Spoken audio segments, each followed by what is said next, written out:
Welcome to the Law Firm Growth Podcast, where we share the latest tips, tactics, and strategies for scaling your practice from the top experts in the world of growing law firms. Are you ready to take your practice to the next level? Let's get started.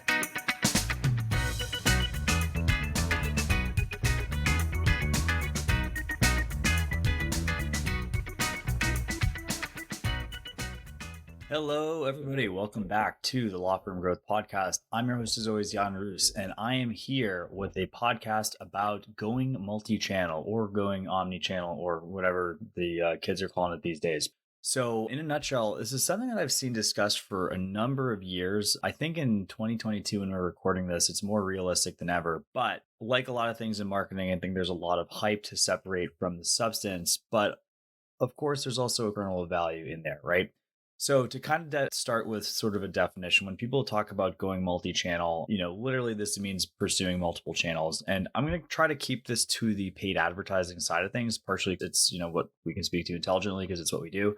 But also, you can kind of consider this doing even stuff that's offline.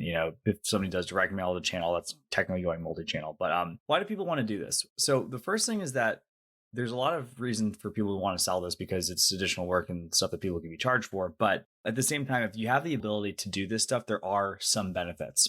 And again, there are ways to kind of minimize. And I'm going to make the second half of this podcast be more of like an application type of things because I see a lot of pitfalls to kind of pursuing this hazardly. But if you're kind of taking things from a base principles perspective, there's a lot of landmines that you can potentially avoid doing this. But if we're starting with this kind of initial drawback to multi-channel, which is creating more work, creating more effort, potentially having to manage multiple things, multiple channels. And that's going to be the cost, but what are we getting? What is the juice for the squeeze that we're going to have to potentially consider when we're going multi-channel? So the first thing that I think most people are attracted to with the possibility of going multi-channel is the possibility of getting a lower cost. So let me kind of explain how something like this, there's really two ways that going multi-channel could reduce your overall cost. And one of these is something that we're doing all the time at Casey and is working super well. So first thing is that when you have multiple channels in the mix, there's going to be the chance that some of those channels are more effective than others. What's kind of cool about having a multi-channel strategy is it allows you to place small bets in a way that you're not really able to do if you're all in on a certain channel or another, right? So let's say that, and again, you're pursuing the methods that I'm going to recommend at the end of this podcast, and you've got creative that's tuned up for this, and you want to say, hey, let's check out TikTok. Let's see what's hot over there.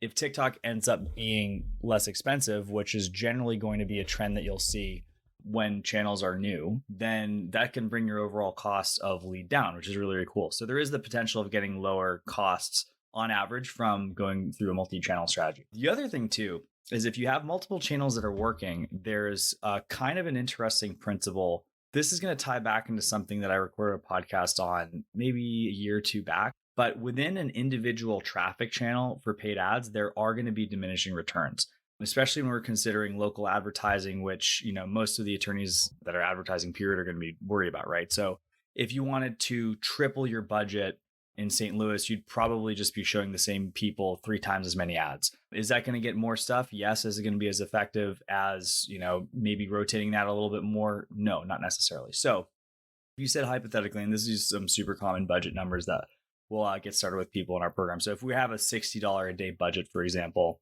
and we're putting that all on Facebook, then we're either going to hit diminishing returns faster or air quotes, burn out the market more quickly if all of those $60 are consolidated into one channel, regardless of what the channel happens to be. If we have all these things in place and it works, and we wanted to put $20 on TikTok and $20 on YouTube and $20 on Facebook, then not only would we be getting benefits from having multiple channels, we're going to get into some more in a little, but we're going to actually have a lower cost per lead because we're going to essentially be skimming the most active traffic on those channels. And again, they're all going to get to the point where they have diminishing return sooner or later, but this allows us to hit those slower. Another potential strategy that you can do is mix things up with having some channels on and some channels off. So let's say maybe you start with those 3, YouTube burns out first, you just turn off YouTube entirely, you reallocate the budget to Facebook and TikTok or whatever you happen to be.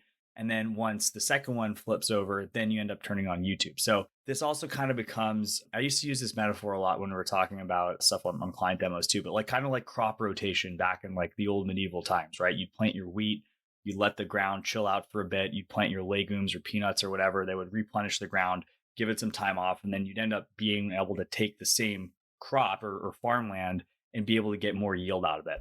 And to kind of extend that metaphor a little bit, like it's really the crop that you're working on is going to be your local market, right? And you can absolutely factory farm and bond the heck out of it with nitrates and all these crazy unsustainable practices. But in the long grand scheme of things, sometimes it's worth pulling back a little bit so you can have more of a sustainable channel to work on, right? Okay, so we've talked about lowering our costs with new channels, lowering costs through employing different strategies and fighting diminishing returns. Another thing too is, and there's two things. So one is, what is the relationship between these multiple channels and the people that are within your individual market? And in our experience so far, by and large, different channels tend to attract different people. So the ones that we've done the most work on in the estate planning space, Facebook and YouTube, it's a different market. Like every once in a while, you'll see somebody who comes in from a YouTube ad that's also somebody who's come in on a Facebook ad previously. But basically, I almost consider this fishing in different ponds with different baits. The more channels that you have, there's more, ability to get to deeper penetration of people that aren't active in your market. You could be absolutely dominating Facebook in your local area, but you're just not getting the people who don't have a Facebook account, right? Similarly, you could be dominating YouTube, but like there's people that are going to be on Facebook that never watching a YouTube, right? So it's and so on and so forth.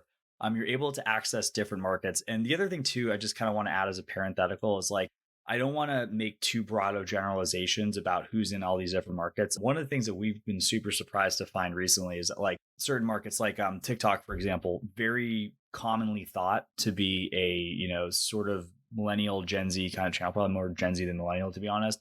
But, there's people that are baby boomers that are on TikTok that are responding to ads that are putting out about estate planning. So it's like, there are going to be certain skews, but you can find the same people regardless of, who you're trying to get after, assuming you're, doing the right thing with your ads. But again, there's people, there's, I guarantee there's somebody's grandma who's doing the dances on TikTok right now, or, maybe she's looking up for stuff for recipes, or maybe she's looking for gardening tips. There's literally everything on the network. But anyways, so being able to be multi-channel allows you to tap into completely different groups of people that you're not going to be able to access with your current channels. And then for the people that are on multiple channels, there are benefits as well.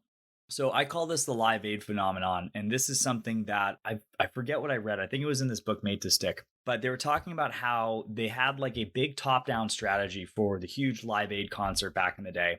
And the strategy was they wanted to make sure that people were going to see their ads in 3 of 5 different locations. And at the time it was TV, radio, magazines, newspapers, movies, like all these different things, right? So based on their research, when people saw the ad in a couple different places, then they basically came to the conclusion that this was a can't miss live event that they had to tune in for, right?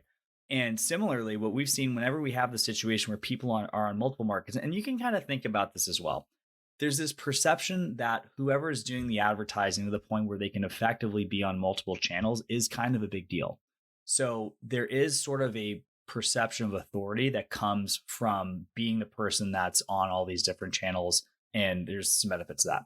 And last but not least, the last benefit I want to go to is just basic diversification, right? So sometimes markets get super crazy. One of the things that we learned the hard way at the end of 2020 was that, Facebook, again, this has always happened. There's always seasonality related to Facebook, but it was just the worst version ever because of basically, the election that was going on and Black Friday without, for the first time ever, without the ability for people to go into stores. So it was just insane. Costs like tripled, quadrupled. I would have loved to have had YouTube set up 3 months before that. And then, it was a huge impetus for us to eventually get YouTube as a channel that was competitive with Facebook. But, if you ever have the situation where costs go crazy on a platform, then you got backup, right? God forbid you end up having an ad account shut down. You want to be able to, have a situation where you're not completely all in on one channel, even if it's the best channel with the best cost per acquisition and such place. You need to have diversification if you want to have a consistent strategy, and a consistent strategy is key to doing things like hiring and making sure that you can make accurate projections of where you're going to be in your law firm. So diversification, very, very important. So that is it as far as the benefits that we're going to be talking about in terms of going multi-channel. And I want to switch gears a little bit to just kind of how we end up thinking about these things and just some common pitfalls that people end up running into. So the first one, and this is going to be kind of a quickie, is a lot of people will talk about stuff about retargeting. And I honestly think it's a little bit overblown the way that people talk about this. So overall, if we have retargeting, it's usually, people will talk about having retargeting being like the lowest cost per lead you possibly have, which is great. But kind of going back to that same example of crop, retargeting is generally going to be a very, very small subset compared to like the cold traffic that's available. A lot of networks, Facebook, Google, etc., they're not even going to let you run ads to an audience of fewer than 1,000 people, which is great if you have a channel that is bringing in big numbers and you want to kind of get some extra juice out of that. Classically, one that we've seen a lot, over the years is people who have like really, really solid SEO. We're talking like 5, 10, 20,000 views a month. And then those guys can do really, really well with remarketing because there's a lot of people. But, if we're kind of pushing maybe a Google search campaign, you're getting a couple hundred clicks a month, or a Facebook campaign where, doing $40, $60 budget a day, that's really not going to move the needle. Again, it sounds really, really sexy, but just the reality of is unless you have a lot of traffic in general, retargeting is not going to be a huge needle mover. Like efficiency wise, great. Yeah, you're going to be getting $5 lead, but it's going to be one every 2 months. So caveat emptor. The next thing is basically just making sure that you are able to kind of consolidate strategy and like not cross a couple of channels. So the most important one in my mind is just kind of keeping things separate as far as like what these different channels represent as far as the buyer's journey. So just using estate planning as an example, because we do a lot of it, we wouldn't want to necessarily take a webinar ad and put that onto Google search. Google search is great, but a webinar is a push strategy. We're trying to get in front of people who aren't actively looking for estate planning and take them all the way down the rabbit hole to the point where, we've educated them and we're the people to work with, versus Google, which is more of a pull strategy. And again, like, Google's fantastic for the firms that we do like Google with for estate planning. A lot of the times people are working with stuff like emergency Medicaid planning or probate because that is a pull service, right? Similarly, I wouldn't generally want to be advertising, webinars for personal injury attorneys, right? There's a chance that you're going to find somebody who just happened to get in a car crash and, they want to sit through your webinar. But in general, it's like, not probably going to be a good fit, right? So, and in general too, like when we're talking about the pull networks, that's going to be stuff like directories, that's going to be stuff like Google, Bing, etc. And then the push channels would be more of the content networks, right? So that's going to be Facebook, Google Display Network, YouTube, TikTok, Instagram, or anything that's kind of under, I guess the Meta umbrella these days.